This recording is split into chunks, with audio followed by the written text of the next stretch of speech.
Pois vamos lá, sejam bem-vindos aí mais um Tribuscast. Hoje aqui com o nosso irmão e pastor Alisson aqui do meu lado. Tamo junto. Estamos aqui de novo com um convidado super especial. Ele já está até com a Bíblia aberta em cima da mesa, daí você tira que o negócio é diferente. Rapaz, diferenciado. Pastor Feitosa, homem de Deus, cheio do Espírito Santo, tem muito para nos ensinar nessa noite, nesse dia, né? Não sei se você vai assistir de dia ou de noite, você vai assistir pelo YouTube, mas é uma alegria lhe receber, pastor. Seja bem-vindo. Glória a Deus, estamos juntos. Tamo junto. Prazer estar aqui. Já para começar, pastor, queria que o senhor se apresentasse, Ok. falasse um pouco de você. Acho que falar um pouco de nós, de si, é um pouco difícil, mas eu tenho certeza que o senhor vai sair muito bem. Muito bem. É um prazer estar aqui com vocês e quando recebemos o convite ficamos muito honrados, alegres. Eu até estava comentando agora há pouco, né? Rapaz, eu nem perguntei o que é que nós vamos tratar. Mas eu estou vendo aqui, aqui é de surpresa, aqui é bom. Bom, eu sou já pastor há 35 anos. Quase o tempo que eu tenho de casado. 35 a minha anos. Idade, a minha idade. Isso. Pois é. Casado com a Elaine, pai de 3 filhos, tenho 6 netos, né? Abençoados, graças a Deus. E hoje, atualmente, nós estamos liderando 2 áreas na nossa igreja, né? Na Nova Aliança. Mina, que é Missões Nova Aliança, onde nós já estamos aí presentes em 9 nações, a presença física da Nova Aliança mesmo, além de 33 países que nós apoiamos junto com a MCM. Nossa. Então, nós estamos bem na área de missões. Além das 9 nações, nós estamos também hoje, atualmente, em 10 estados do Brasil. E esperamos chegar em todos os estados da federação. Amém. Em nome de Jesus. E no Brasil, nós temos 8 segmentos menos evangelizados, né? Sim. E entre esses 8 segmentos menos evangelizados, nós já estamos com os povos indígenas, ribeirinhos, sertanejo, e até o final do ano nós vamos entrar no quilombo e nos ciganos, em nome de Jesus. Nosso alvo é esse. Inclusive, a nossa oferta de missões em outubro agora, né, até novembro, nossa conferência de missões, é para avançar nesses novos segmentos. Então, minha paixão é missões, né, e palavra de Deus. Eu costumo dizer que eu tenho 3 prioridades na minha vida, né, assim, no nível da minha jornada cristã.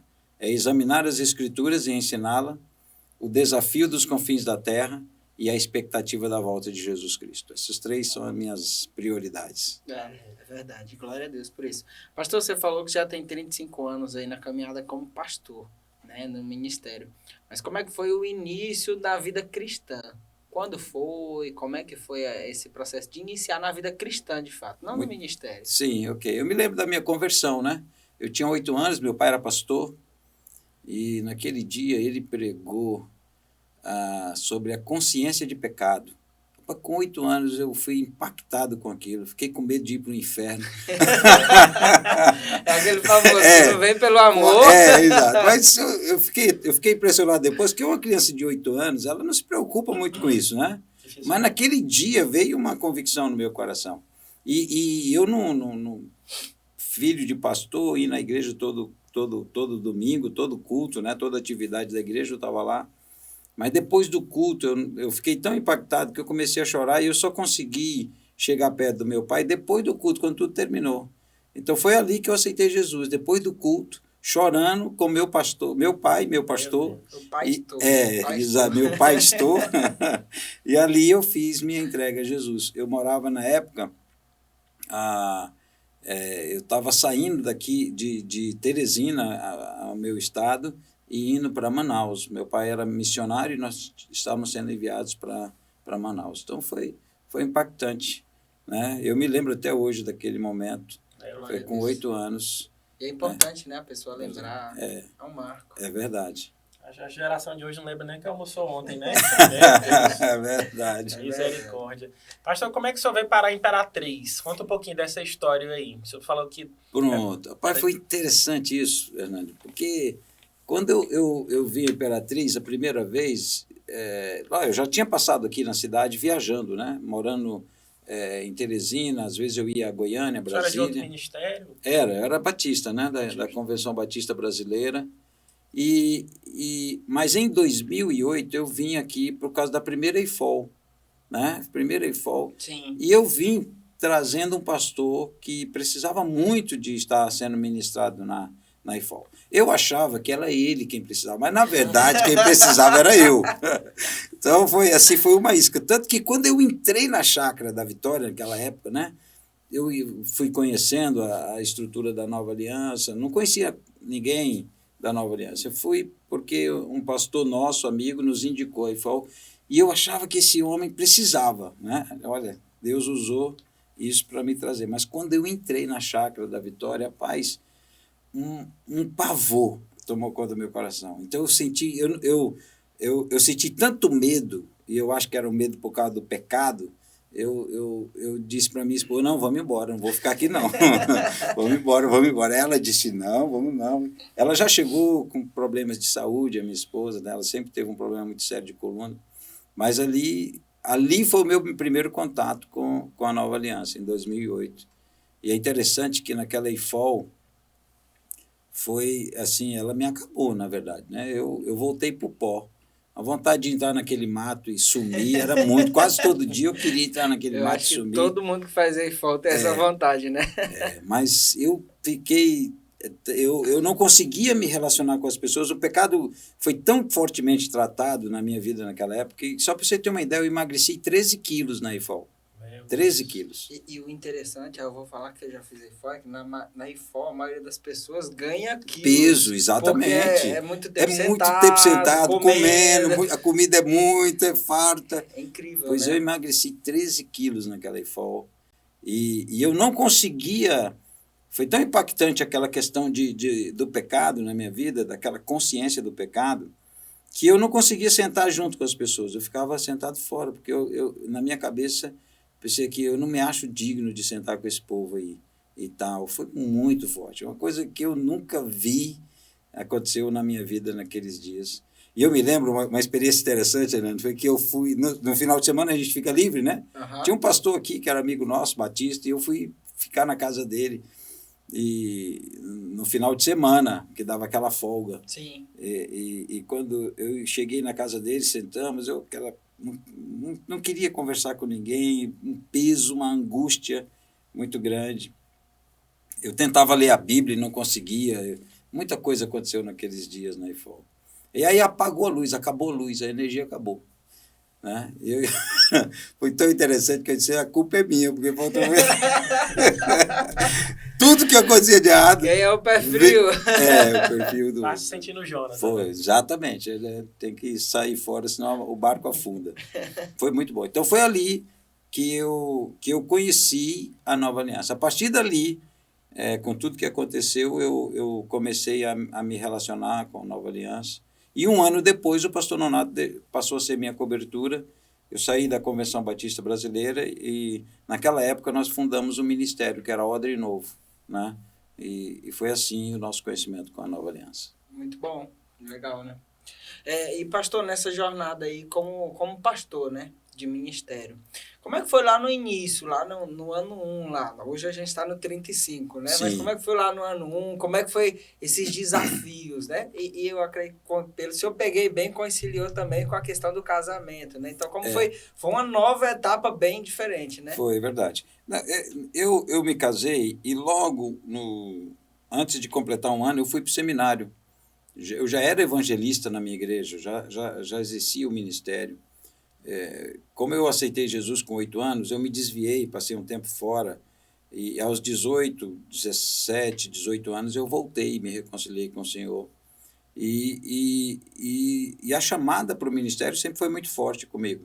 Então, eu comecei como evangelista e fui para Brasília para fazer a Faculdade Teológica de Brasília, né, da Convenção Batista Brasileira, e fui para a faculdade para fazer teologia.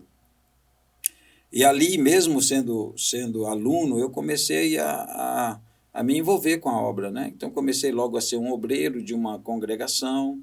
Eu iniciei uma igreja em Valparaíso, do Goiás, que é na cidade em torno de Brasília.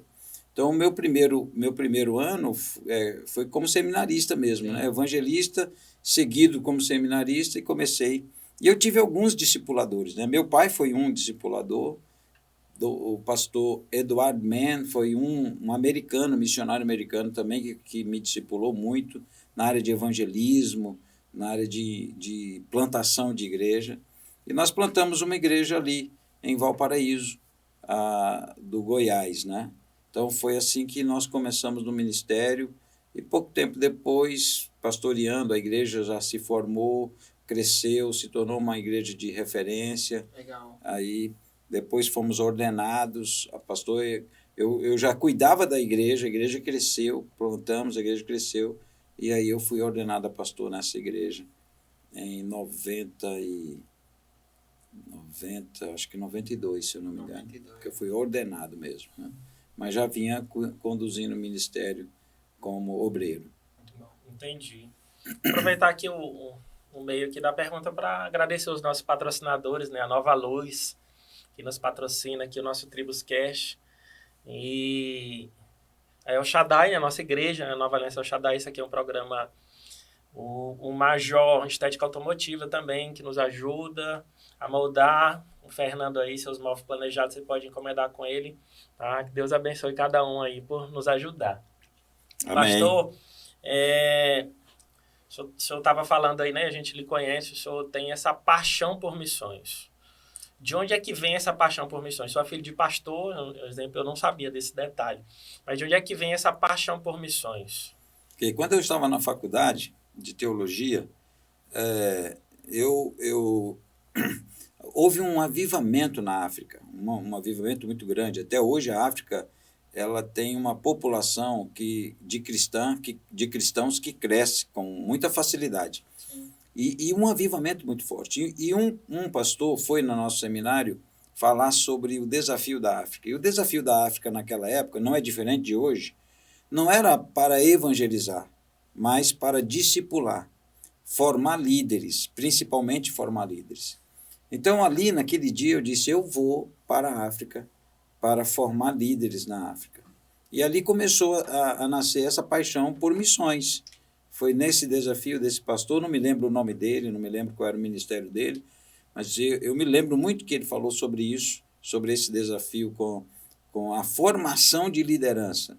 Então, hoje, depois de 35 anos de ministério, eu não fui ainda na África, mas já enviei pessoas para lá, graças a Deus, né?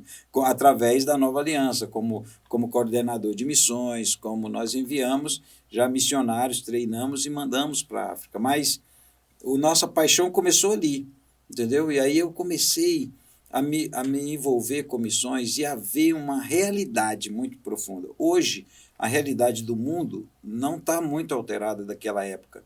Hoje, de cada 3 pessoas do mundo, uma nunca ouviu falar de Jesus. Você imagina isso. São quase 2 bilhões de pessoas que não é que rejeitaram Jesus, que não querem nada com ele, é porque eles não ouviram. Não tem igreja perto, não tem cristão perto, não tem Bíblia traduzida na língua deles. Eles não sabem quem é Jesus. Nunca ouviram falar. Desse 1/3 da população mundial, morre por dia 85 mil pessoas sem conhecer Jesus. 85 mil pessoas. Né? Então, no período que dura aqui a nossa programação, de 1 hora mais ou menos, né? Vai morrer 300 e poucas pessoas sem conhecer Jesus. Meu Deus. Então, preocupante. É preocupante. Então, tudo isso foi aumentando a minha paixão por missões. Mas agora, a minha paixão maior não é só por missões. Eu tenho uma área muito específica de missões, que é os povos não alcançados. A minha paixão é essa. Então, eu estou orando para nós mandarmos, como igreja, a primeira equipe para os confins da terra. Né? Tanto Amém. Que eu costumo dizer assim, não, eu só garanto a passagem de ida, a de volta, a de volta não tem como. É Deus que vai prover. Deus que vai prover. Mas essa paixão foi crescendo. Primeiro para treinar pessoas e agora com esse foco nos confins da terra, os povos não alcançados. E uma coisa muito relacionada com a volta de Jesus, né? Eu acredito que se a igreja não acordar para os povos não alcançados, ela está comprometendo o seu encontro com o noivo. Okay? Acho que são duas coisas que se encontram. É os confins da terra e os fins dos tempos. Né? O fim da era da igreja. A igreja, como cada dispensação, Deus foi levantando pessoas para fazer cumprir o seu propósito. O propósito da igreja era alcançar os povos não alcançados, os confins da terra. E, de certa forma, nós estamos falhando ainda nisso. Então, eu acho que há muitos cristãos que não estão entendendo isso e precisam saber que o arrebatamento da igreja está extremamente ligado aos confins da terra. Nós precisamos acordar para isso. É forte. E assim, a gente sabe que hoje em dia é uma época de muito conhecimento disseminado, né? As redes sociais, muito material, conteúdo. Mas, por exemplo, aqui a gente viu alguns dados que nem todo mundo sabe, né? Que você citou aqui. Você acha que hoje em dia, talvez, a nova geração, vamos dizer assim, de cristãos que tem se levantado, que muitas vezes foca mais apenas na experiência própria com Deus, tem, vamos dizer assim, falhado um pouco com essa questão de missões por falta de conhecimento mesmo, ou sei lá, vamos por medo, por vergonha? Seria a pergunta que eu ia fazer, né? Essa mesma pergunta. Estamos no mesmo espírito. Estamos no mesmo espírito. Não, eu não acho que a igreja falhou, eu tenho certeza que ela falhou, entendeu? Não acho que ela falhou, eu tenho certeza. Nós precisamos acelerar nossos pés. Por que as pessoas não estão envolvidas? Nós estamos atrasados. Estamos atrasados. 55 anos no mínimo estamos atrasados. Meu Deus. Então nós precisamos correr muito para chegar no ideal que Jesus planejou para nós. Então nós estamos aquém desse ideal. Por que falhamos? Eu acredito que o profeta disse, o meu povo perece por falta de conhecimento. E falta de conhecimento mesmo. Nós estamos muito superficiais hoje como cristãos. Nós estamos gerando uma geração de crentes medíocres, entendeu? Nós estamos gerando hoje. E nós precisamos parar com isso, ok? Nós precisamos levar a sério assim, algumas coisas. E é por isso que a distorção do evangelho, assim, a hipergraça, a banalização da graça, uma teologia fraca. Muita gente diz, mas teologia é religiosidade. Não é, teologia é Bíblia.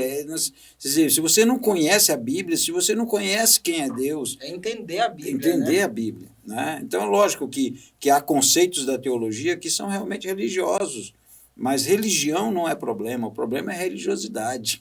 Religião não é problema, teologia não é problema, o problema é tornar isso religiosidade. Então, eu acredito sim que, olha, nós precisamos de um avivamento na nossa juventude hoje, sabe? Os jovens têm um potencial, uma força extraordinária.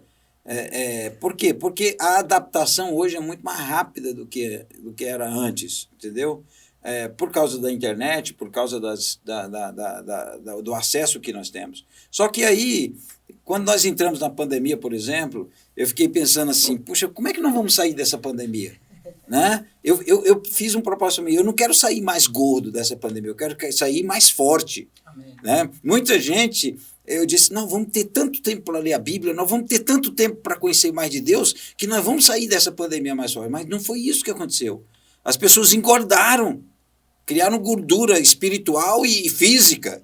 Em vez de se aprofundar na palavra, de conhecer mais a Deus, para mim, a pandemia foi uma bênção, mudou o meu foco. Eu enfrentei uma realidade de arrependimento, de convicções. Eu tomei fortes decisões na minha vida durante a pandemia. Então, para mim, foi uma bênção a pandemia, sabe? Foi um momento de eu buscar mais a Deus. E eu me lembro dos primeiros dias que a gente ficou em casa, naquela época do lockdown. Sim, alguém ligou para mim e disse, pastor, é o fim do mundo. Eu disse, assim, para mim foi o fim do mundo. O mundo acabou para mim, entendeu? Por quê? Porque eu vi algo maior por trás. Foi a glória de Deus. Então, nós precisamos buscar a glória. Agora é a glória de Deus. E esse tempo é agora. Eu estou orando, pastor Alisson, por um avivamento para a sua geração, entendeu? Estou orando. Eu quero ver que os crentes hoje, da sua idade, para um pouco menos, né, diga assim, eu estou desistindo de tudo, eu quero ir para os confins da terra. Me manda, me envia, me empurra, me lança. Então, eu estou orando por isso. Eu acho que nós falhamos, sim. Nós pregamos pouco. Até sobre o Espírito Santo, Não sei se eu estou falando demais, mas vamos lá. Não, Tudo bem? Está tranquilo? Até sobre o Espírito Santo, nós mudamos o foco. Desde quando o Espírito Santo foi derramado sobre nós apenas para o nosso deleite? Desde quando? Não, nunca foi. O Espírito Santo não foi derramado para nosso deleite. Ele foi derramado com um fim, com um propósito. Um pensamento egoísta. Né? Egoísta. A igreja ficou muito em si mesmada. Entendeu? A igreja ficou focada em si mesma, no seu umbigo. Dentro de uma bolha. Dentro de uma bolha. Então, assim, e por que foi? Por que fizemos isso? Porque é bom receber o Espírito Santo. Né? Eu gosto da unção, eu gosto quando o Espírito Santo me pega no corpo, nos espasmos, me joga no chão. Alguém já disse assim, se não me jogar, eu mesmo me jogo. Ok, mas a igreja... eu acho que foi mais ou menos como eu fiz quando eu recebi o meu primeiro salário, sabe? Eu sempre queria sorvete, papai comprava, mas era pouquinho, porque era família, então a gente ficava só um pouquinho. Eu disse, no meu primeiro salário eu comprei um pote logo, comi sozinho, entendeu? A igreja tá focada em si mesma e não em repartir. E o Espírito Santo não veio para isso. Olha, quando Jesus disse, olha, aguardem a promessa, daqui a poucos dias o Pai vai cumprir a promessa. Que promessa? Lá de Joel, capítulo 2, derramar sobre essa geração meu Espírito. Com que finalidade? Para ser minhas testemunhas. Aonde? Em Jerusalém, Judéia, Samaria e até... os confins da terra. Sempre. Tudo tem um propósito. Tudo, né? tem um propósito. Então o Espírito Santo não veio sobre nós só para a gente ficar assim dentro de um salão, recebendo aquela unção, aquela manifestação poderosa. E eu não estou dizendo que não é certo. Eu estou dizendo que não é só para isso.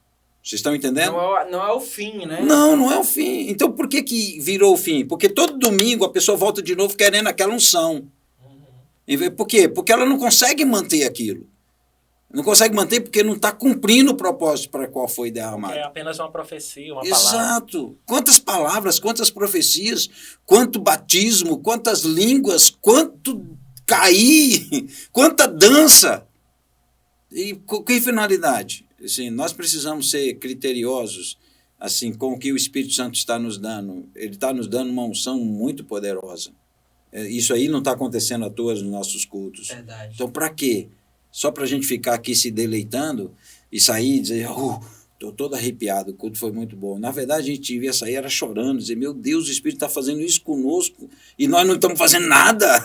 O qual eu preciso melhorar, né? O qual eu preciso melhorar. E se a gente buscar na história dos grandes avivamentos, sempre foi para fora, né? Era para dentro ali o suficiente para consertar a vida dos que estavam ali. Consertou para fora. E o que fez esses avivamentos morrer? Foi quando ele voltou para si mesmo. Verdade. Entendeu? Todo avivamento que era para durar, os avivamentos que Deus derramou não era para durar 100 anos, como durou na época dos moravianos, né? Os avivamentos, os grandes avivamentos, aqui a gente vê esse avivamento nas Ilhas Fuji, o avivamento na Inglaterra, durou o tempo necessário até que a igreja voltou para si mesma, aí o avivamento para.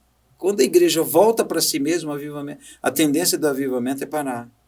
Então, nós não podemos cometer esse erro. Eu quero um avivamento que dure até Jesus voltar. Amém. Amém? Eu não quero um avivamento para um tempo. Porque Deus não é Deus de um tempo, Deus é Deus de uma história. Deus não faz um momento ali, Deus faz uma história. Sim. Se você quer Deus para um momento da sua vida, você não sabe quem é Deus. Você não sabe quem é. Está enganando a si mesmo. Está enganando a si mesmo. E esse é um outro conceito, viu, pastor Adson? Que é o falso conhecimento de Deus. Há muitas pessoas que não conhecem o Deus que Jesus conhece. Meu Deus. Entendeu? Então nós precisamos conhecer o Deus que Jesus conhece. É diferente. É verdade. Né? Há muitas pessoas que estão tornando o Deus Yahvé, o Senhor Todo-Poderoso, num Deus dentro de umas caixinhas das suas preferências. Você tem seu celular, você pode configurar ele do jeito que você quiser, mas Deus você não configura. Ok? Deus você não configura. Verdade. Deus é Deus. Ele é quem configura você, não é você que configura ele. É verdade, é forte. Pastor, o nosso público que assiste o Tribuscast geralmente são pessoas que querem crescer em Deus. E geralmente é o público mais jovem. Que palavra o senhor daria ou instrução o senhor daria para alguém que queima por missões, que tem isso no coração, que um dia recebeu uma palavra, que sente esse chamado, mas não sabe para onde vai, não sabe o que fazer, não sabe como despertar, não sabe como crescer? Que palavras o senhor daria para quem nos assiste e nos escuta? Amém. Olha, eu me lembro de um amigo que eu tinha quando eu era jovem, trabalhava numa empresa, e ele chegou um dia e disse assim: eu vou comprar uma moto. Eu disse: opa, legal, eu vou me preparar, vou comprar uma moto. E ele começou, meses depois ele chegou na empresa com um capacete na mão. Disse: cara, tu já comprou a moto? Ele disse: não, mas eu comprei o capacete. Legal. Ele estava se preparando para receber a moto. Então, assim, se você tem uma chamada para o ministério, o que você está fazendo parado? Minha pergunta para esse jovem é isso, entendeu? Gastando tantas Ora, horas no cara, se você... Olha, esses dias eu fiquei meio distraído com algumas coisas no celular. Aí ontem à noite eu decidi, porque eu estava cortando tudo isso, eu vou cortar de novo. Então, sim, nós estamos nos distraindo. E esse tempo, o Satanás, ele vai tirar o seu foco. Se tem uma coisa que Satanás vai fazer, é tirar seu foco. E é fácil tirar o foco de uma pessoa hoje. Você disse que foi um dia desse aí, pastor Hernando, num lugar belo, lindo. E todo mundo estava o quê? No celular, não estava contemplando. Ao invés de aproveitar, né, o lugar. E sim, então é fácil se distrair hoje. É fácil, muito fácil. Então eu digo para você, jovem, se Deus lhe prometeu um carro, a primeira coisa que você precisa fazer é tirar a sua habilitação. Verdade. Ok? Então, se Deus está dizendo que você vai para as nações, não espera o anjo vir com o passaporte e a mala não para te entregar. Começa a se preparar para ir. Começa a ler mais a Bíblia, estudar mais a Bíblia, fazer um curso de teologia livre, como nós temos na Nova Aliança, né? Ir para a base missionária, como vamos começar agora em fevereiro, uma base que é 10 meses, que eu vou fazer um treinamento relâmpago, né? 10 meses é muito pouco tempo, mas eu vou intensificar tudo. É uma imersão, né? É uma imersão. Eu vou intensificar tudo que eu puder. Tanto que nesse período de 10 meses, você só na primeira semana você lê a Bíblia toda, né? Só na primeira semana. Você começa por aí, né? Então, assim, se prepara. Então, se Deus... a minha palavra para esses jovens de hoje é: se você tem uma palavra, né? Se foi Deus que falou, olha, se é Deus que fala, meu amigo, é coisa séria. Eu fico pensando, pastor Alisson e Hernando, pastor Hernando, quando a gente vai para um congresso e uma conferência, nós vamos agora no Tribos, né? Estive lá, sim, não assisti todos os dias, mas eu fui 2 dias, e lá no Tribos, a gente recebeu uma palavra de Deus lá. Sim. Né? Aí, poxa, se Deus falou algo para você numa conferência dessa, cara, algo tem que acontecer, foi Deus que falou. Pare o que você está fazendo, começa a pegar aquilo que Deus falou e põe isso em prática. Mas antes da gente colocar em prática o que Deus trouxe para nós na conferência Tribo, nós já estamos indo para outra conferência. Sabe, eu acho, pastor, que a gente tem até que dar uma diminuída, entendeu? Porque, assim, poxa, se é de Deus, cara, o que nós recebemos nessa conferência... Tem que mudar a nossa vida, né? A gente precisa mudar algo. Tem que mudar. Poxa, como é que Deus fala e tudo continua igual? Verdade. Então, alguma coisa está errada, e não é em Deus, e não é na sua palavra, é no receptor. Somos em nós. Então, nós precisamos ter... E aí é que eu estou falando para vocês que a estratégia do diabo hoje é distrair. E ele não faz isso só com o mundo, não. Ele faz isso com o mundo gospel. Ele põe tanta atividade gospel no diante de você que você, assim, você só vai atrás de coisa. Você tem 10 coisas para fazer, mas você não consegue fazer uma. Direito. Então, pare de querer coisas novas e faça o que você já recebeu de Deus. Né? Então, a gente precisa parar disso, sabe? Eu me preocupo, pastor, porque, assim, a distração é uma coisa complicada. E hoje nós estamos tendo 2 tipos de cristão, né? Eu vou usar 2 expressões da infância, sem nenhum preconceito aqui. E nós sabemos que são pessoas que têm situações muito delicadas e precisam de uma atenção especial. Mas nós temos, por exemplo, uma criança hiperativa. Nós estamos tendo um hiperativismo gospel. Ok? Estamos tendo esse hiperativismo gospel.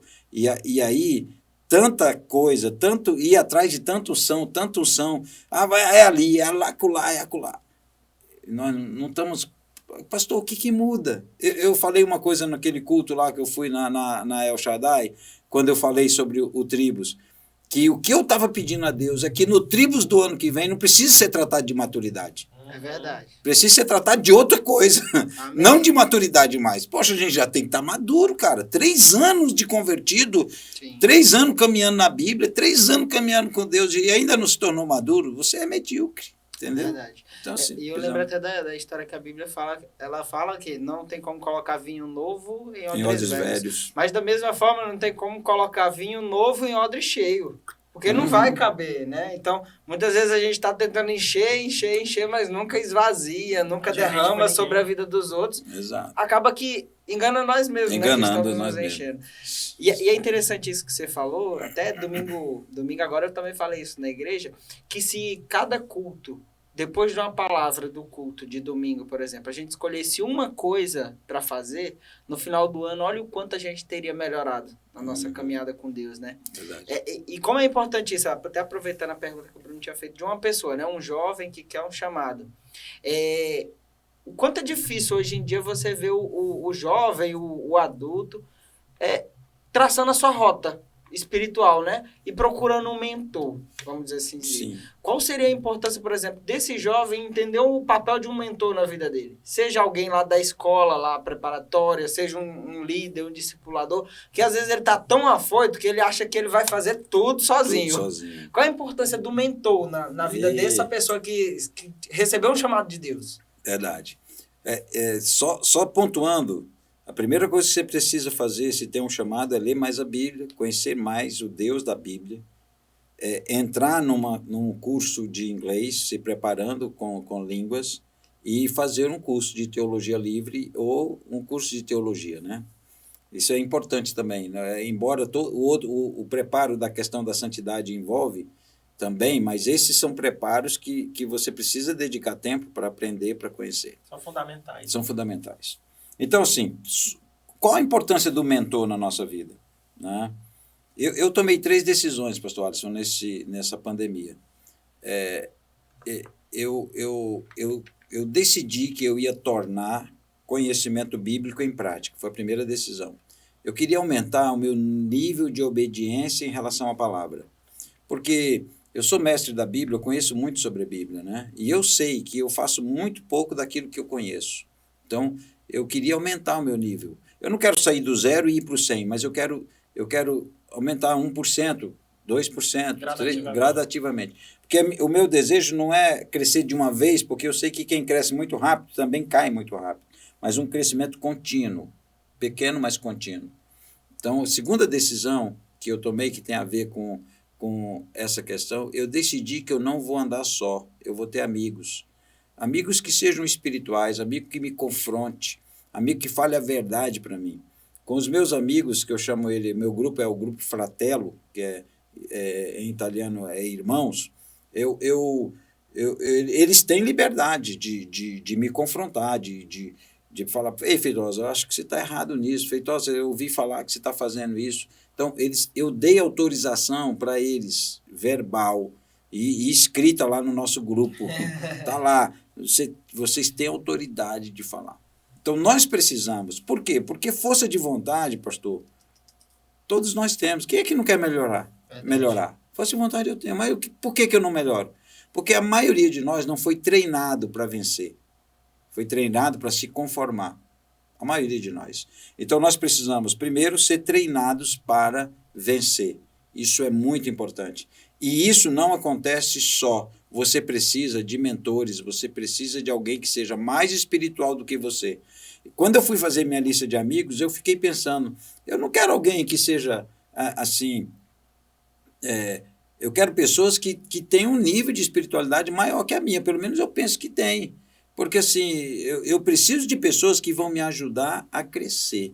E a mentoria, ou o discipulado, ou o acompanhamento, ele é tão necessário na vida profissional quanto é também na vida espiritual. Nós precisamos decidir que não vamos andar só. O apóstolo Paulo foi mentoreado por Barnabé. Barnabé foi o maior discipulador da Bíblia depois de Jesus. Ele não fez tanta coisa, mas ele discipulou 2 pessoas importantes. João Marcos, que escreveu o Evangelho de Marcos, foi um líder importante na igreja, promoveu a reconciliação entre Pedro e Paulo, e Barnabé discipulou Paulo, que foi quem levou o Evangelho a todo mundo conhecido da sua geração. Entendeu? Então, nós precisamos de mentores. Paulo teve um bom mentor, que foi Barnabé, né? E João Marcos também teve um bom mentor, que foi Barnabé. Então, eu acho que nós, como pastores, nós temos mentores. Lógico que nosso mentor, nosso líder, pastor Nonato, mas nós precisamos de outra pessoa que vá andar perto de nós, que conheça, e que não vá lamber nossas feridas e vá passar a mão na nossa cabeça. Não. Tem que ser um mentor que tenha coragem de dizer: ei, cara, você está errado nisso. Ou, cuida dessa questão. Ei, rapaz, para com... Então, tem que ter. Mentor é importante, pastor. Senão...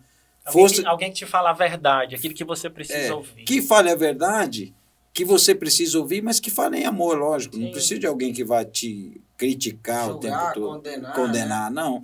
Mas que vai ajudar você a crescer. Então, a mentoria e o discipulado é super importante. E nós falhamos. Sabe por que de cada 100 pessoas só fica 4, 5 na igreja? Imagina hoje, se nós tivéssemos... Todo mundo que foi no encontro com Deus, se convertesse no encontro com Deus, tivesse hoje nas nossas igrejas. Todo mundo que se converteu.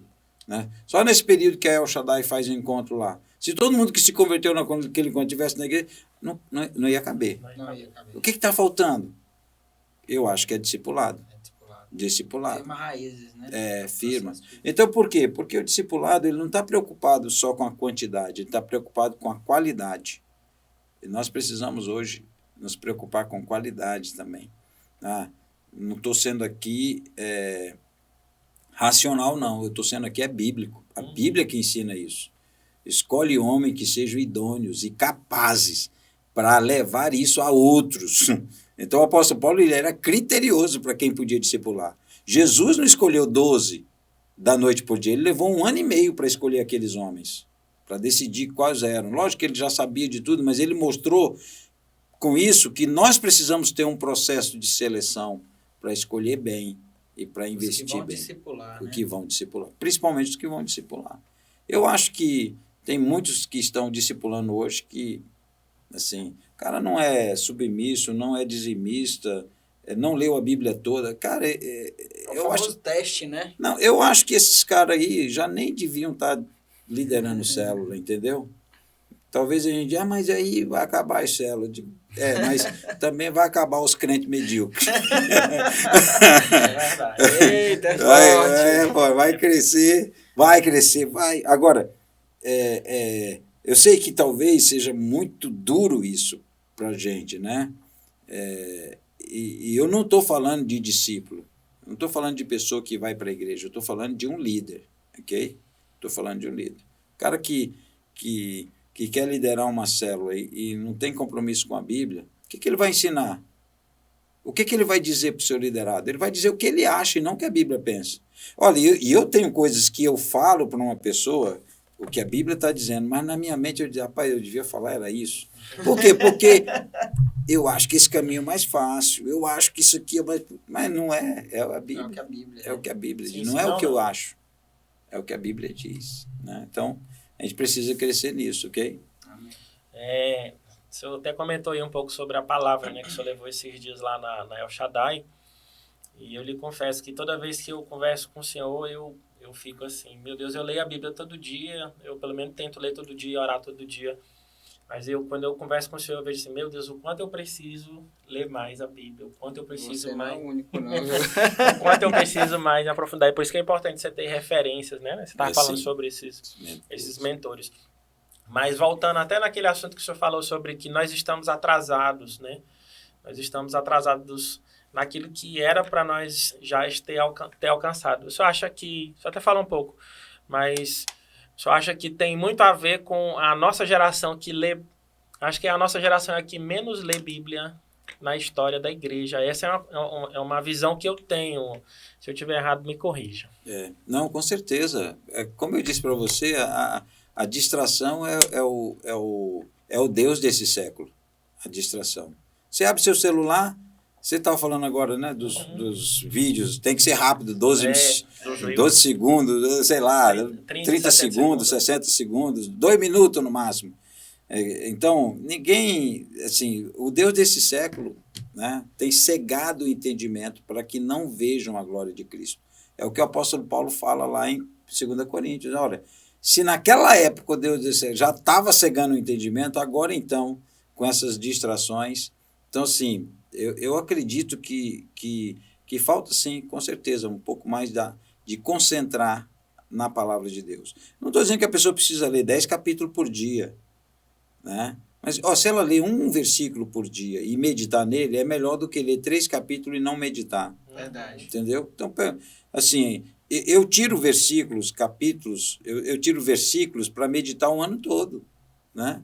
Um versículo tema que eu vou meditar ele quase que o ano todo para descobrir palavras, de aprofundar, de conhecer mais. Romanos capítulo 8, versículo 15, né? Quando o apóstolo Paulo diz que nós não recebemos um espírito de escravidão para novamente temermos, mas o espírito que nos faz ser filhos por adoção, pelo qual nós podemos clamar Abba, Pai. Puxa, medita nisso aí, cara. Isso aí dá uma... Assim, vai meditando até você entender o que é ser filho, né? Até você entender que você não precisa temer com aquilo que... O espírito de temor que está hoje cercando o mundo. Então, nós estamos muito distraídos, pastor, eu creio. E o que nós estamos muito distraídos é com as redes sociais, ok? Eu não estou dizendo que está errado, nós podemos usar isso como uma boa ferramenta, ok? Como nós estamos usando agora aqui nesse programa. Sim. Mas se você está passando muito mais tempo nas redes sociais do que orando e lendo a sua Bíblia, assim, é complicado. Para você que vai ser um líder, para você que quer crescer, assim, em tudo na vida, você quer alcançar algo, você não paga um preço para alcançar, né? Sim. Você quer alcançar a medalha de ouro, você muda a sua dieta, você vai treinar tantas horas por dia, você renuncia a momentos de lazer com a sua família para poder alcançar aquela medalha. O apóstolo Paulo diz que eles correm para alcançar algo que é transitório e efêmero. Nós corremos para uma herança eterna, para uma recompensa eterna. Então, muito mais nós. Ele disse que até ele esmurrava o seu próprio corpo para poder se controlar, se dominar. O apóstolo Paulo diz, eu esmurro o meu corpo. Não fisicamente ele estava falando, sim, mas ele estava falando desse processo que Jesus ensinou. Se a tua mão te faz pecar, corta. Jesus não estava dizendo para mutilar. O que Jesus estava dizendo é que às vezes dói renunciar a isso, né? Se o teu olho te faz pecar, arranca ele fora. Jesus não estava ensinando a mutilar, arrancar o olho. Uma vida de renúncia, de morte. É uma vida de morte. Você tem que tomar cuidado com o que você olha, com o que você vê. É o que Jesus está dizendo. Então dói. Isso dói.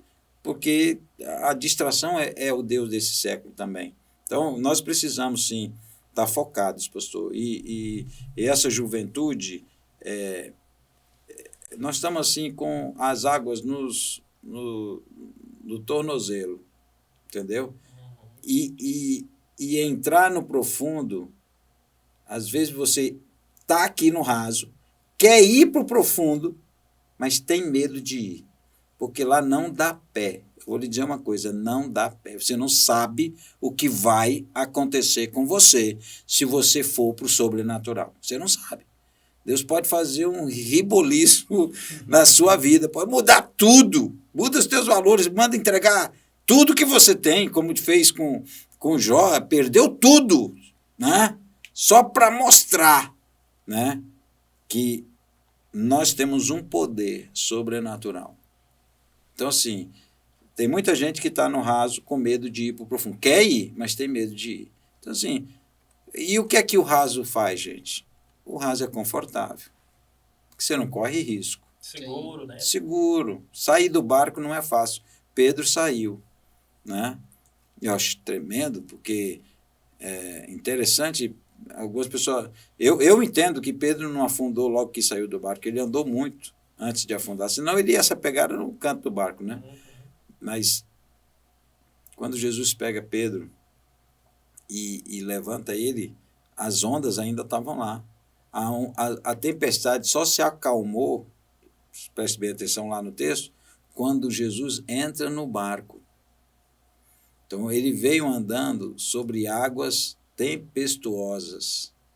O importante não é só andar sobre as águas, é aprender a andar sobre águas tempestuosas. Esse é o tempo que nós estamos vivendo. Nós temos que aprender isso. E isso não se faz ficando dentro do barco, não. Você tem que correr o risco de sair do barco. Sair da sua zona de conforto. Sair daquilo que você gosta, né? Para aquilo que você precisa. Né? Então, há uma disciplina. Agora há pouco eu falei, precisa de mentor, força de vontade não basta, mas tem que ter disciplina também. Disciplinas espirituais. E hoje, pastor Hernani, eu acho que nós precisamos trabalhar mais com os homens. Eu tenho tentado levantar um trabalho com homens. A gente tem a conferência Homens de Verdade, né? Assim, nós precisamos, são os homens, nós precisamos de homens de verdade, homens que sejam parecidos com Jesus, né? A igreja precisa, o mundo precisa, nossas famílias precisam. Senão, a família vai continuar sendo atacada e vai sofrer o dano. Nós não podemos, temos que ter esses homens disciplinados, focados, né, nisso. Então, é muito dessa distração, sim, eu tenho certeza. E como eu disse, pastor, não é questão de ler muito a Bíblia. Eu leio muito, mas não precisa ler o tanto que a gente lê. Eu preparo, eu estudo, tal. Mas se você ler um pouco e parar para pensar, meditar nisso, já é suficiente, né? Lógico que se você tem 3 anos de convertido e não leu a Bíblia toda, você está atrasado, né, meu filho? Pô, misericórdia. E não tem supletivo espiritual. Não tem, não. Você tem... Poxa vida, 3 anos de convertido, o cara não leu a Bíblia toda? É verdade. Vigia, né? Vigia, crente. É verdade. Pegou a visão, Leilson. Eita, é forte. Eu, pastor, aproveitando essa leva que a gente está falando aqui de leitura bíblica, né, que tudo converge em si, né? Quando a gente descobre a Bíblia, a gente descobre que missão está no coração de Deus e o Espírito Santo tem um propósito, por aí vai.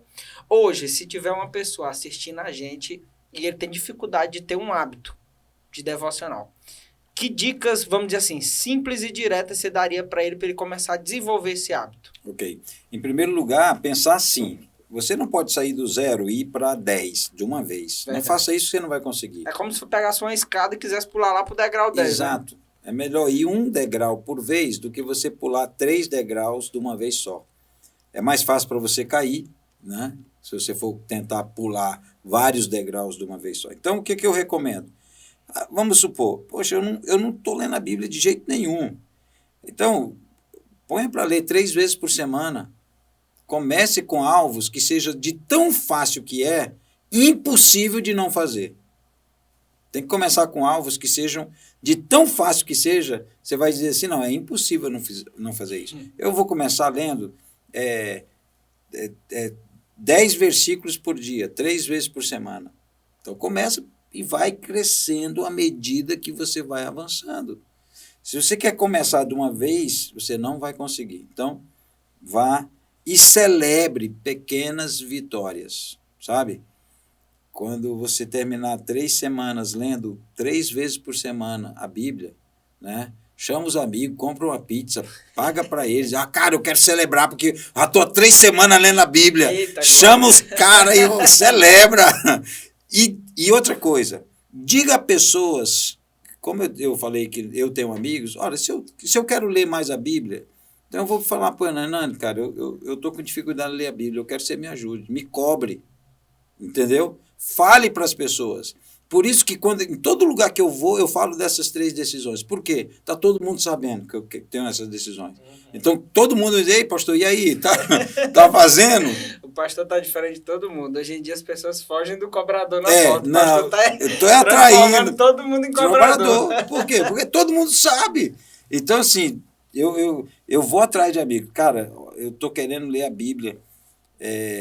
Coloca o despertador, né? Eu aprendi esses dias na Isso. reunião com o pastor Leonato, né? Pronto. Ele estava pregando e o despertador tocou, é o horário De orar. de orar. Então, 6 horas é o meu horário de orar pela família. Eu coloquei alguns despertadores para aumentar o meu nível de oração. Exatamente. Naquele dia. Então, assim, você vai atrás de pessoas para crescer nisso. Então, a minha recomendação é que não comece de uma vez. Eu até mostrei um vídeo lá no Capacita, né? Sobre a influência da Bíblia na mente da pessoa. Eles fizeram um teste com a mente da pessoa, ela lendo uma vez por dia, nada alterava, 2 vezes por dia, nada alterava, 3 vezes por dia, um pequeno sinal apareceu lá, 4 vezes por dia, a mudança foi significativa. Por semana, desculpe. É verdade, né? Por semana. Então, a pessoa lia 1 vez por semana, nada acontecia. 2 vezes por semana, nada acontecia. 3 vezes por semana, um pequeno sinal, como se fosse um pulso. Mas quando foi 4 vezes por semana, lendo a Bíblia, algo mudou na história dessas pessoas. Eles ficaram mais fortes para vencer a pornografia, para melhorar o relacionamento dentro de casa. O caráter da pessoa melhorou com 4 vezes por semana. Então, assim, vamos começar aí, cara. Começa... eu vou ler 4 vezes por semana a Bíblia, só 10 versículos por dia. Não começa a querer se tornar santo da noite por dia, não, porque assim, você é um progresso, é um processo. Santidade não é uma posição, é um processo. É lógico que nós temos a santidade inicial. Quando você aceita Jesus, você se torna santo. Não por causa de algo que mudou em você, mas por aquele que habita em você, o Espírito Santo. Mas a santificação, ela é progressiva também. E é nessa progressiva que muitos cristãos estão parados. Eles só querem a santificação inicial e a final, quando eu for para o céu. Lá no céu vai ser tudo bem. Mas a jornada não, né? Mas a jornada não. E a santidade da jornada é que é mais importante. Então, sim, começa devagar. Então, meu conselho quero começar a ler a Bíblia. Começa devagar, cara. Né? Não dá para começar... Sair do zero e celebre. Olha, é uma coisa boa é celebrar. O negócio da pizza, eu estou falando, não é brincadeira, não. Pode fazer. Celebre. Rapaz, 3 semanas lendo a Bíblia, cara, bora lá. Bora. Chama pessoas, que nem aquela mulher que encontrou a dracma perdida, o pastor que encontrou a ovelha perdida. Então, celebre. Celebre. Show. Pastor, fala um pouquinho para nós sobre... o caminho da igreja nesses últimos anos, né? O senhor falou um pouco sobre que nós estamos atrasados, né? Na sua perspectiva de futuro, né? Para onde que nós estamos caminhando, o que Deus tem falado no seu coração em relação a isso, na sua visão já de experiência. Ok, nós estamos vivendo um tempo profético muito importante, né? Biblicamente, a gente vai dividindo a Bíblia em dispensações ou eras, em que Deus estabelece um propósito para ser alcançado por aquela era. Quando o homem falha nisso, ele levanta uma nova geração, levanta um novo tempo e começa. Nós estamos na 6ª dispensação bíblica. Não sou aqui dispensacionalista, mas eu creio na dispensação bíblica até para poder entendê-la melhor. Nós estamos vivendo hoje a era da igreja. Quando é que essa era começou? Lá em Mateus capítulo 16, versículo 18, Jesus faz uma pergunta para Pedro: o que é que os homens dizem ser o filho do homem? Herodes tinha perguntado naqueles dias também o que era, quem ele era. E aí os discípulos, um diz que tu és o profeta, um dos profetas, outro que tu és João Batista, outro que tu és Elias, né? E aí Jesus diz: e vocês, quem diz que eu sou? Tu és o Cristo, filho de Deus vivo. Sobre essa pedra eu edificarei a minha igreja. Ali é concebida a igreja. Como uma mãe, uma mulher que recebe o esperma do homem e fecunda, mas 9 meses depois é que nasce, né, a criança, ali foi concebida a igreja, mas ela nasce de fato algum tempo depois lá em Pentecoste. Ali, oficialmente, começou a era da igreja, no Pentecoste. E vai até quando? Até o arrebatamento da igreja. Nós estamos vivendo essa era. Então, qual é o nosso destino agora? São 3 os destinos principais para nós. Primeiro, a igreja precisa se preparar para encontrar com o noivo. Sim, isso é inevitável. Uma noiva madura. Uma noiva madura, não adormecida, não distraída, não ensimesmada. Então, nós precisamos ser uma igreja madura para o casamento. Alguns dias atrás eu preguei sobre o ano do casamento na Ágape. Se você quiser, você pode entrar no meu canal do YouTube, tem lá essa mensagem. É sobre esse tempo que nós estamos vivendo. A igreja precisa se preparar para o encontro com o noivo. Primeiro ponto. Então, essa preparação envolve estar com a candeia acesa e manter uma reserva de azeite, andar em santidade e prontidão, para poder, quando o noivo chegar, ela não ser pega de surpresa ou adormecida. Então, a igreja precisa se preparar. O primeiro caminho é esse. Como igreja, nós temos que falar mais sobre a volta de Jesus. Assim, eu acho tão empolgante como a igreja primitiva, quando eles se reuniam numa reunião assim da comunidade, dos regenerados, alguém no meio gritava, Maranata! Aí era um Pentecoste. Aí era um glória a Deus, um reteté, né? um ribuliço que acontecia. Por quê? Porque aquilo trazia uma alegria, uma convicção da volta de Jesus. Isso já faz quase 2000 anos, não tinha que parar, né? Então, nós precisamos nos preparar para a volta de Jesus. Primeira coisa, a igreja tem que caminhar para isso. Segunda coisa, a igreja precisa de um arrependimento eficaz agora. Um arrependimento que não seja apenas uma confissão de pecado. Sabe, muitos cristãos hoje, pastor Alisson, estão trocando a confissão pelo arrependimento. Então, assim, por quê? Porque a confissão é a forma de nós nos livrarmos. Sai pela boca, correto. Mas sai pela boca e altera algo dentro de nós. É o arrependimento.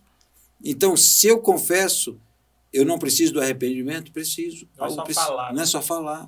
O arrependimento no Novo Testamento usa três palavras do grego. Todas vêm do mesma raiz, meta. Metanoia, metalonamai e metanoiete. Mudança de pensamento, mudança do coração e mudança de comportamento. Esse é o arrependimento eficaz. O arrependimento eficaz envolve, eu mudo a minha mente, eu mudo o meu sentimento em relação ao pecado, aquele nojo do pecado, e eu mudo o meu comportamento. Se essas três coisas não acontecem, o arrependimento é ineficaz. A igreja precisa caminhar em arrependimento e ensinar o arrependimento eficaz. Nós temos que caminhar para isso. E terceiro, a igreja precisa se importar com o mundo.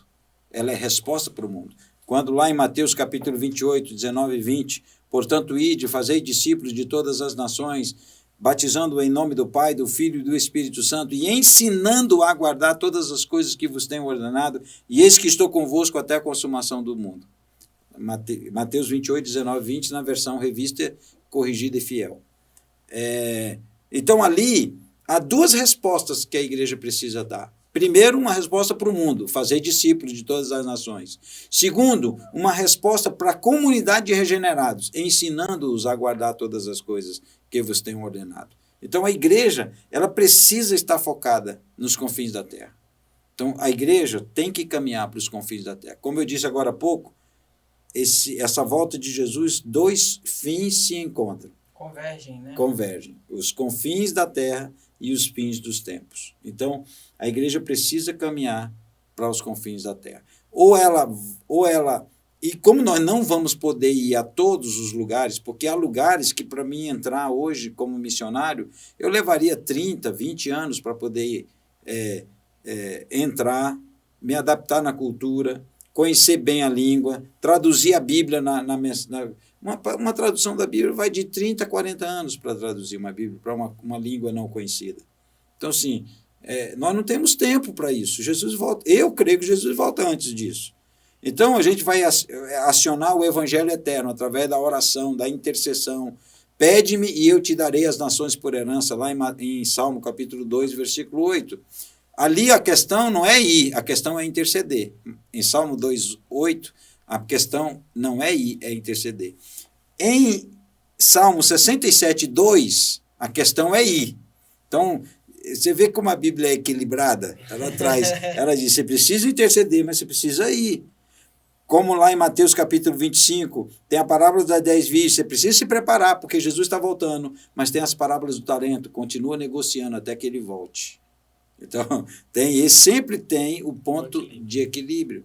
Então, nós precisamos, como igreja, caminhar nesses 3 pontos, eu acho.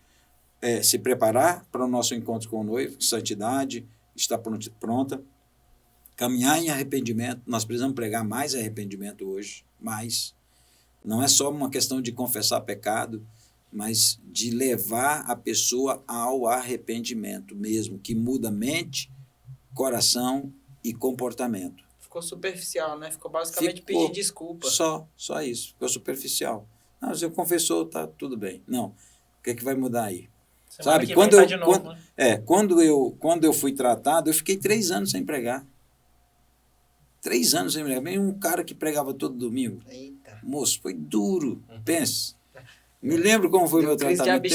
Oxe, meu Deus, eu fiquei me submetendo. Eu me lembro que quando eu cheguei para tratar com o pastor Nonato, só para mim falar com ele foi 3 dias indo para o gabinete sem conseguir falar com ele.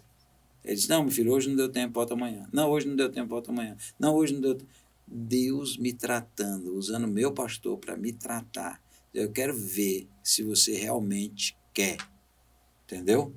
Porque se fosse outro, no segundo dia eu tinha ido embora. Esse cara não quer me ajudar, não. E aí tá legal. Quem precisa de ajuda sou eu. E aí é legal a gente falar da questão do ponto de vista, né? Se fosse outra pessoa vendo isso, ele já ia falar, vixe, eu acho que não é da vontade de Deus esse negócio aqui, não. E aí você muda o ponto de vista, você fala assim, opa, isso aqui é tratamento. É tratamento. Isso aqui é Deus testando aqui a minha vontade. Sempre é importante esse ponto de vista. Sempre é importante esse ponto de vista. Muito, muito. Então, a igreja precisa desses 3 pontos. E confins da terra. Ou seja, não tem como hoje nós falarmos sobre Jesus voltar e não mencionar confins da terra. Tem não. Então, assim, essas 3 mensagens precisam voltar, né? Voltar para o centro dos nossos púlpitos. Precisa voltar. Né? Graças a Deus, nossa igreja fala muito de arrependimento, mas nós precisamos falar mais de confins da terra. Precisamos falar mais da igreja se preparando para o encontro com o noivo.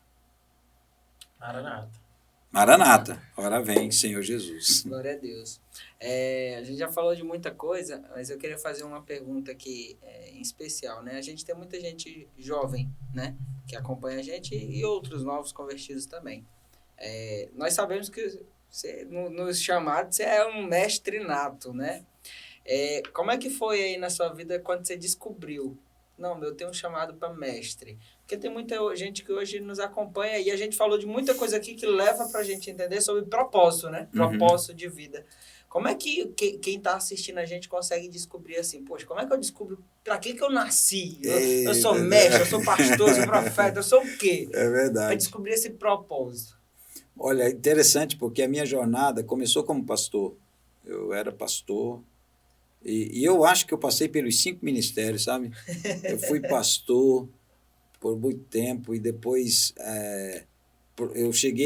teve uma época que eu tinha uma veia profética, ela está até voltando agora, porque quando eu pregava, Deus me entregava o que cada pessoa precisava e às vezes uma palavra precisa para aquele momento que ela estava vivendo, sobre uma situação específica, Deus contava detalhes e eu falava os detalhes então, uma veia muito profética, uma veia apostólica, porque eu cuidei de várias igrejas também, então tinha uma veia apostólica e evangelista. O começo do meu ministério foi evangelismo, de plantar a igreja, evangelizar, de falar do amor de Cristo, mais preocupado em quantidade do que qualidade. E como é que Deus me levou para mestre? Sabe, o processo para me tornar mestre começou em 2008, quando eu vim para debaixo da cobertura da Nova Aliança. E infelizmente, o meu pecado foi formas que Deus não queria usar o meu pecado para me levar a esse ponto. Porque quando eu estava lá na Odre, eu tive um sonho, eu tinha que vir e servir o pastor Nonato 6 meses. Era muito claro. E no sonho que eu tive, eu estava ali para fazer tarefa, não era outra coisa. Aí meu pastor me dava uma tarefa, leve isso para lugar tal. Eu peguei no sonho e levava. No meio do caminho eu vi uma panela. E aí eu tirava a tampa da panela, tinha uma cobra dentro da panela. Eu tampava, voltava para o pastor para avisar que dentro da panela tinha uma cobra. né? E era para mim ficar 6 meses servindo a ele. Então, tanto que quando eu vim para a Nova Aliança, eu só vim aqui para ficar 6 meses. Eu já estou há quase 6 anos. Né? Eu só vim para ficar 6 meses. Eu ia ficar 6 meses servindo o pastor Nonato e depois de 6 meses eu voltava para pastorear a igreja. E aí Deus foi levando as circunstâncias e eu fui experimentando os 5 ministérios. Então, quando eu iniciei com ensino, como ministrar a palavra de Deus, sempre essa via estava presente em todas elas, né? O ensino. Tanto quando eu era pastor, a minha palavra era de ensino. Quando eu era evangelista, sempre tinha um ensino. Quando eu era apóstolo, sempre tinha um ensino. E aí eu percebi que o que era mais constante em tudo isso foi o ensino. Então, leva tempo e observação, né? E, além disso, vem palavras de confirmação, né? Palavra profética e tudo mais, um profeta dizendo. Mas eu recebi muitas palavras de apóstolo, de profeta, e uma que a pastora Fátima deu por último foi: pare de pedir uma igreja, pare de chorar por isso. Você não vai pastorear. Eu gosto de pastorear, né? Gosto de pastorear, mas ela disse: pare de pedir.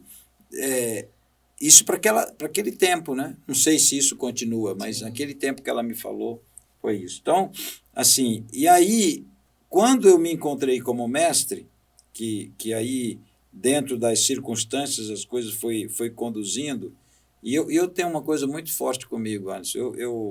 Eu assim, quando eu não gosto muito de mudar, né, aquilo que Deus diz, porque tem uma raça de crente que Deus fala uma coisa hoje, daqui a uma semana Deus fala outra coisa diferente da primeira, como se Deus fosse volátil, né? Como se Deus fosse fácil de mudar seus fundamentos, né? Então quando Deus fala, eu vou às Escrituras, eu vou procurar, eu consulto as Escrituras. Não tenha dúvida, se eu lhe ouvir pregar, eu vou estar com o meu bloco de nota. Eu quero anotar tudo, porque eu quero aprender com o que você tem para me ensinar. Então, seja quem estiver pregando lá, eu estou lá com o meu bloco de nota. Raramente eu vou para o culto sem meu bloquinho de nota e minha caneta. Quando eu faço isso, quando acontece, que é raro, eu anoto no celular. Não gosto de anotar no celular porque a pessoa não sabe se eu estou passando no WhatsApp ou se eu estou anotando. Olha lá, Feitosa. E na verdade, a tentação para você ir para o WhatsApp é muito forte, porque chega, como você disse, chega uma mensaginha lá, dependendo de quem a curiosidade, você quer dar uma resposta para a pessoa. Então, assim, mas aí eu cheguei ao dom de mestre. Foi assim. Então, na verdade, eu passei pelos 5 ministérios. Foi uma jornada, né? Foi uma jornada. Então, assim, se você não sabe qual é o seu dom, vá tentando. Sim. Não fica parado, não. Fica... Quando Deus disser, eu vou tentar. Não, vai tentando. Serve a igreja. Serve a igreja. E tem muita gente que eu tenho uma palavra para ser profeta. E aí fica obstinado naquilo o resto da vida, sendo que pode servir em outras áreas da igreja também. E nunca uma função só. Você viu que eu falei que sempre tinha uma veia de mestre em todos, mas o meu dom principal é mestre. Mas eu tenho outros dons secundários, né? Entre eles, pastorear, entre eles, e é o que tem crescido agora, que é a veia profética. Isso cresceu muito depois agora do último Adoração Continental. O apóstolo Rivelino veio e ministrou o sobrenatural na minha vida. E desde lá, então, quando eu vou pregar, eu vou ministrar seminários, Deus me entrega no final do seminário coisas específicas para cada pessoa. Então, tem vindo essa veia, mas a principal é mestre. Como você falou ainda agorinha, quando você vai para o sobrenatural, não tem como saber o que vai acontecer, né? Tem não. Eu vejo também que Deus ele sempre olha lá na frente, né? A gente não consegue enxergar aquilo que a gente passa hoje, que na verdade é um treinamento para algo que ele nos vê no futuro, né? Então, se a gente vai imaginar coisas que a gente passou, eu vejo o senhor falando aí que passou por todos os ministérios, na verdade hoje o senhor trabalha com tantos pastores simultâneos, né? E eu tenho certeza que hoje é muito mais fácil entender os pastores e chegar nas igrejas porque o senhor passou por todos os ministérios, né? Exatamente. Então, os processos, e a gente às vezes quer fugir dos processos, né? Então, na sua visão, pastor, qual a importância de cada processo na vida? Às vezes a gente reclama que o tempo tá difícil, outras vezes a gente tá fácil, às vezes a gente tá no raso e a gente fica com esse medo do processo. Fala um pouquinho pra gente sobre processos. Eu vejo o processo, pastor Hernani, como uma planta, né? Você imagina, você tira uma planta, fazer uma mudança de um vaso para outro. Minha esposa gosta muito de planta, né? Então, de vez em quando ela faz a muda, depois da muda ela vai mudar de um vaso para outro. E é um processo muito delicado, porque se você não fizer correto, a planta morre. Agora, se você ficar o tempo todo mudando de vaso, ela vai morrer de qualquer jeito. Então, ou também se não mudar de vaso, né? Exato. Ela tem um processo de mudança, mas chega um estágio que não é para mudar mais. Okay? Chega um raiz tão profunda não pode mais. A raiz tão profunda, vai crescendo. Então, o processo na vida da gente é que torna a gente uma árvore frondosa. Árvores de pequena duração, que não suportam o processo, não dão frutos e nem se torna abrigo, né? Ou não é frondosa. E esse processo é muito bem explicado na parábola do semeador, né? Na parábola do semeador, nós vamos ver os tipos de solo, mas qual é o tipo de solo que produz frutos de longa duração? É o solo bom, né? Que a semente germina e ela dá fruto a 30, 60 e 100 por um. Então, é um processo. Nós não podemos, em primeiro lugar, você não pode querer um atalho no processo. Até na sua cura, por exemplo, eu fiquei 3 anos sem pregar. Okay? Eu podia ter quebrado esse processo. Eu podia ter voltado a pregar com 2 meses. Entendeu? Mas, assim, a maturidade não vem quando você quebra o processo, quando você busca atalho. É melhor você fazer bem feito e ter solidez do que fazer rápido e não ter solidez. Ou seja, a raiz não aprofunda e facilmente a árvore morre. Então é melhor criar mesmo raiz mais profunda. Demora um pouco? Demora, porque ninguém vê. O problema do processo é esse. Está crescendo para baixo. Está crescendo para baixo. E ninguém quer o processo. Por quê? Porque ninguém vê. Não mudou nada. Sim, mas você está crescendo para baixo. Depois você cresce para cima. E se você crescer para cima sem crescer para baixo, qualquer vento que der, você cai. Qualquer vento que der, você cai. Né?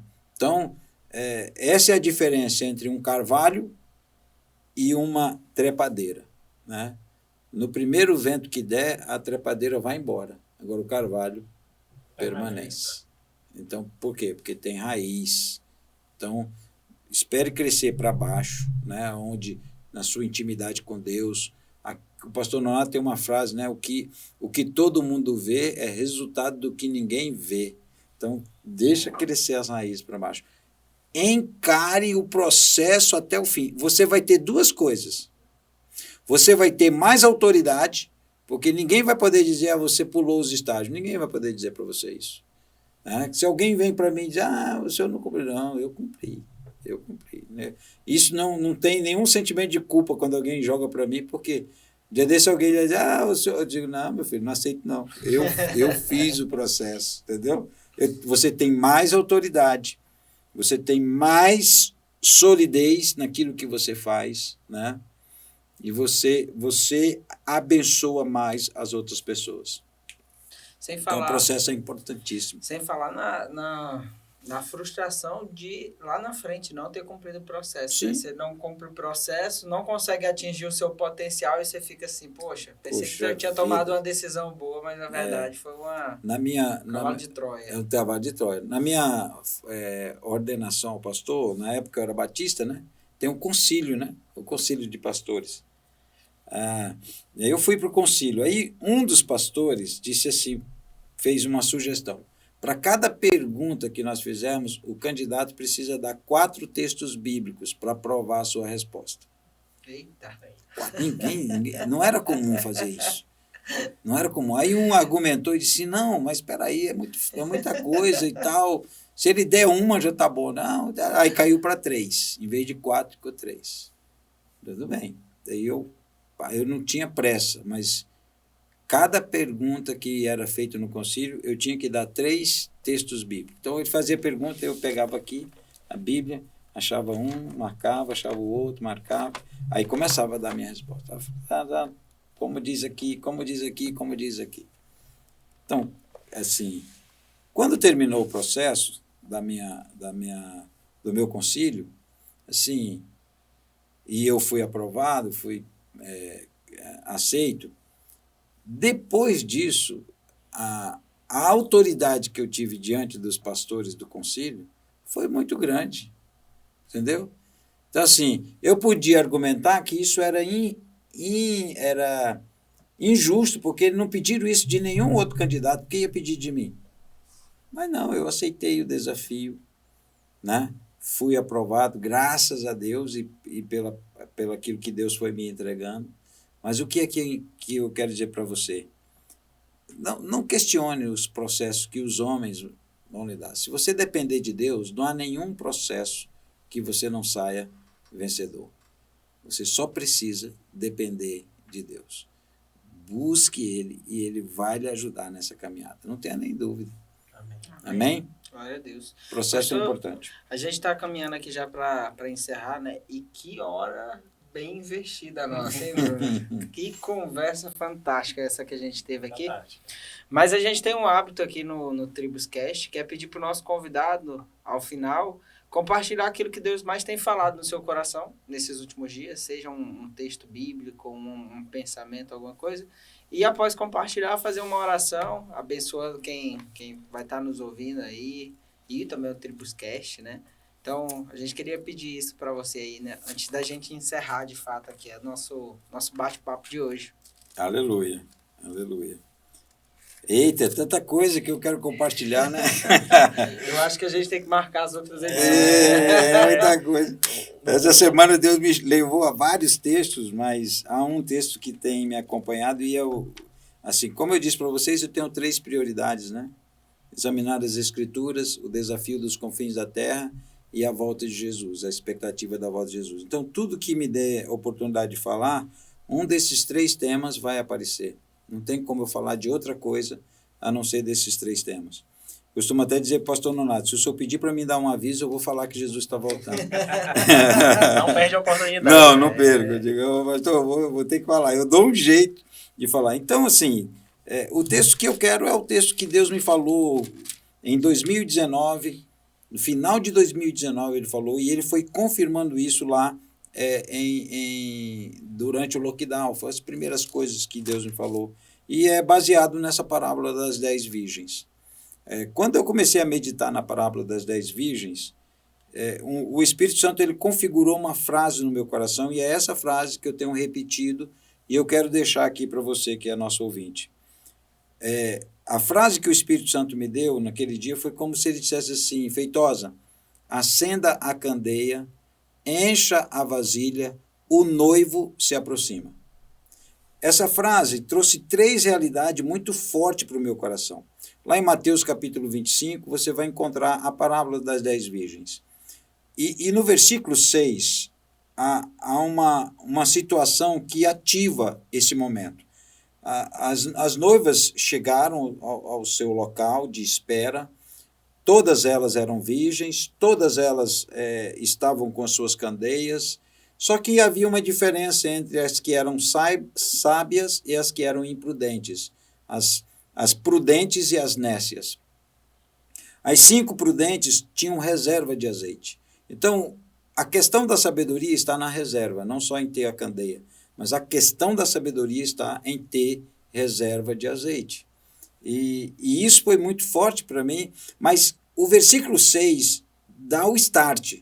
Diz que à meia-noite se ouviu um grito, uma voz, e a voz dizia: Eis, aí vem o noivo, saí ao seu encontro. Esse gatilho é o gatilho que nós estamos vivendo agora. O grito profético dessa era, o grito profético desse tempo é esse. E eu me considero uma voz profética que está se unindo a esse grito. Eu sou uma dessas vozes proféticas que está dizendo à igreja: ei, acorda, aí vem o noivo. Saí ao seu encontro. Então, quando o Espírito me trouxe essa palavra e me disse: você vai falar isso, eu fiquei com medo. Primeiro porque precisa ter santidade para isso. Como um despertador. Um despertador. Esse momento profético é esse que nós estamos vivendo. Então, eu decidi que eu vou ser uma dessas vozes. Não sou a única. O Espírito Santo está levantando essa voz em vários lugares do mundo para dizer: Jesus está voltando. O cosmos está anunciando. Os movimentos no cosmos que nós estamos vendo, asteroides, cometas, meteoros, se aproximando numa rota de colisão com a Terra mesmo mudando o seu centro magnético, as rotações, o ciclo das correntes marítimas estão sendo alteradas, os vulcões estão se agitando, né? Tá? Agora temos aí lá no continente africano um vulcão que está se ativando, está em movimentação, e se entrar em erupção pode atingir até aqui o Brasil. Então, assim, o mundo, o planeta, o cosmos está dizendo a mesma coisa. Algo vai acontecer. E nós sabemos o que é: Jesus que está voltando. Então, essa palavra, acenda a candeia, encha a vasilha e o noivo se aproxima, que o Espírito Santo me trouxe, é o que eu estou pregando. Em primeiro lugar, nós precisamos estar prontos. Candeia acesa fala de prontidão. Acenda a vossa candeia. Lá em Marcos, capítulo 16, Jesus diz: cingi o vosso lombo e mantenham as vossas lâmpadas acesas. Cingir o lombo era alguém que era vestido naquela época, então eles tinham que amarrar aqui na cintura para poder correr, para poder lutar, para poder fazer uma tarefa. Então, está em prontidão, nós precisamos estar prontos para agir. A igreja está ainda numa letargia, nós precisamos vencer essa letargia, nós precisamos, como quem que acorda do sono e ainda está assim meio cambaleando, sem funcionar direito. Então, a igreja precisa estar desperta. Ela não pode mais ficar adormecida nem nessa letargia. A igreja precisa estar pronta para agir. Então, a primeira coisa, está pronto para agir. Segunda coisa, encha a vasilha. Segunda parte dessa frase, encha a vasilha. E aí eu pensei: o que é encher essa vasilha? Como eu posso encher essa vasilha? E é interessante porque o que mantém uma candeia acesa não é o pavio, é o óleo. O pavio, se não tiver óleo, não permanece aceso. Né? Vira só o torrão e acaba. Mas é o óleo que mantém a lâmpada acesa. Então, o que é que nós precisamos como igreja para ter essa reserva de azeite? Nós precisamos andar em santidade. Nós precisamos ser mais obedientes à palavra, que o que traz o fluir do Espírito, o que enche o cristão do Espírito Santo é a obediência, é a santidade. Então, nós precisamos ser mais profundos nessa vida de santidade que nós temos agora. Né? Eu creio que nós, nesse tempo que vivemos, para encher a vasilha, nós precisamos esse arrependimento que eu falei aqui, que é uma das vias que a igreja deve caminhar. Então, nós precisamos encher a vasilha de azeite, vida de santidade, é mais do que andar na luz, é uma vida de arrependimento, é mais do que apenas ler a Bíblia, é obedecê-la. Essa vida, essas coisas, essas disciplinas começam a fazer com que a sua botija comece a se encher de óleo. Você tem reserva. E terceiro, o noivo se aproxima. É eminente, é certo que Jesus volta nessa geração. Então, nós precisamos estar conscientes disso. A volta de Jesus é certa e é breve. É certa e é eminente. E nós precisamos saber disso. Eu costumo dizer que é tão certo a volta do noivo que eu já consigo sentir o perfume do noivo. Ele está tão perto, mas tão perto, que eu já sinto o cheiro do noivo, um cheiro agradável, de alegria. E eu não tenho medo de falar da volta de Jesus. Eu não tenho medo de falar disso, porque é o maior evento do universo. Há dois momentos cruciais na história do universo. dois momentos muito cruciais, os mais importantes eventos do universo. Foi o nascimento de Jesus, onde os céus anunciaram e proclamaram com o seu evento da vida que terminou na sua morte e crucificação, e o segundo evento maior é a segunda vinda dele. Aleluia. É o maior evento do universo. Tudo vai parar para ver Jesus voltar. Aleluia. Todo olho o verá, não é só na Terra, não. Todo olho o verá é no cosmos, porque é o maior evento do universo. Não é o maior evento do planeta, é o maior evento do universo. Então, nós precisamos estar prontos, com a botija cheia e com essa convicção de que Jesus está voltando. Então, a minha palavra... Cheio de expectativa. Né? Cheio de expectativa.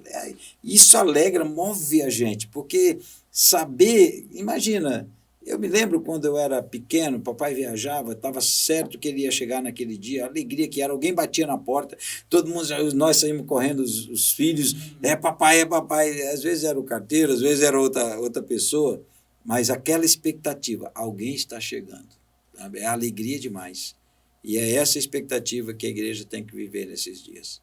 Então, a minha palavra é essa: acenda a candeia, encha a vasilha, o noivo se aproxima. Glória a Deus. Maranata. Pastor, ore por nós. Aleluia. Ore por quem nos assiste. Aleluia. Glória a Deus. Papai querido, no nome poderoso de Jesus, nós estamos gratos porque a tua graça nos alcançou. Amém, Deus. E, ó Deus, e porque ela nos alcançou, agora nós, Senhor, queremos receber porção dobrada do teu Espírito. Amém. Para avançar naquilo que precisamos avançar. Senhor, nós sabemos e temos consciência que a igreja está atrasada. Ó Pai, mas em nome de Jesus, nos próximos 6 meses, nós vamos recuperar o tempo perdido. Amém. Senhor, o que levaria anos para alcançar, vamos alcançar em 6 meses. Amém. Ó Pai, em nome de Jesus, eu declaro os caminhos aplainados. E enquanto eu oro aqui, eu estou vendo como se o pavimento fosse surgindo à medida que dessemos o passo. Ó Pai, eu creio que é um momento de andarmos pela fé. E eu declaro isso sobre a vida do pastor Hernandes, sobre a vida do pastor Alisson, sobre a vida da equipe técnica aqui, do projeto aqui. Nós declaramos, ó Deus, no nome poderoso de Jesus, um tempo novo, de atos de fé, que à medida que eles vão caminhando, o pavimento vai se construindo diante dos pés dele. Ó Pai, eu declaro no nome poderoso de Jesus as portas abertas, Senhor. Ó Pai, de novos empreendimentos para os teus filhos aqui. Amém. Eu declaro, Senhor, portas abertas. Eu vejo como se algo novo, ó Pai, além daquilo que já está, algo novo em outra área. Eu declaro no nome poderoso de Jesus. O que está no coração deles, eu declaro que se cumprirá no nome poderoso de Jesus. Eu abençoo, Senhor, o ministério dos teus filhos, pastor Hernani, pastor Alisson. Amém. Eu declaro, Senhor, que o alcance é maior do que a visão humana pode ver. Amém. E eu declaro, Senhor, que está alargado agora as suas fronteiras. Amém. Deus, aquilo que os limita vai lhes proteger, mas não vai reter a sua influência. Amém. A sua influência vai além dos limites que os olhos humanos podem ver. Amém. Nós os abençoamos e declaramos que aonde estava pouco, será acrescentado. Aleluia. O que foi esquecido será lembrado. O que foi roubado será restituído. Amém. No nome poderoso de Jesus. Amém. Amém. Amém. Glória a Deus. Pastor, a gente só tem a agradecer pela sua visita, por estar aqui conosco. Eu nunca vi a nossa equipe técnica coçando tanta cabeça como eu vi hoje aí. É verdade. Não, mas foi um momento incrível. Legal, muito bom. Eu é que agradeço. Foi uma alegria poder estar com vocês. Eu sempre gosto de estar com o povo de Deus, mas com vocês é uma maneira mais especial. Amém. E eu me alegrei muito de poder estar aqui com vocês. Amém. Obrigado. Obrigadão, pastor. E para quem nos acompanha, até o próximo episódio com mais um grande ou uma grande mulher de Deus aqui com a gente. Até a próxima. Tamo junto, Deus abençoe. Amém.